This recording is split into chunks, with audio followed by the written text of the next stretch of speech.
আমি আমি মানে আমি মানে আমিত্ব। এই আমিত্ব অনেক অনেক বড় বড় মানুষদেরকে একদম শেষ করে দিয়েছে।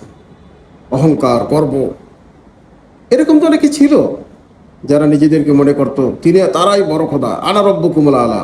ফেরাউন, হামান, নমরুদ, কারুন, এরা নিজেদেরকে অজেয় মনে করত। এদের লোক লস্কর যারা ছিল, সাঙ্গপাঙ্গ যারা ছিল, তাদেরকে বলতো বল, এবার বলবি এই বড় খোদা। এরপর তারা বলতো হ্যাঁ আনা রব্বুকুমুল আলা। কই তারা সব মাটির সাথে নিঃশেষ হয়ে গেছে, মিশে গেছে, অপমানিত, লাঞ্ছিত, কিছুই নাই।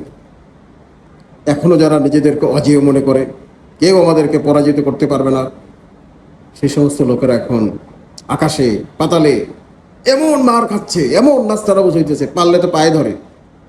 কেউ আমাদের এত প্রযুক্তি, আমাদের এত যুদ্ধবিদ্যা, কিছুই করতে পারবে না আমাদেরকে। কই তোমাদের গর্ব?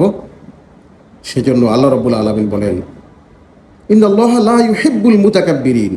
আল্লাহ যারা অহংকারী তাদেরকে একটু পছন্দ করেন না। অহংকার হচ্ছে আল্লাহর চাদর।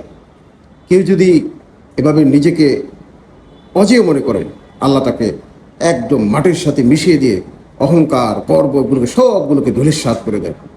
সেজন্য কেউ নিজেকে আমিত্ব, গর্ব, আমি বড়, আমার চেয়ে কেউ বড় নেই, এগুলো মনে করলে তার পরাজয় অবশ্যম্ভাবী।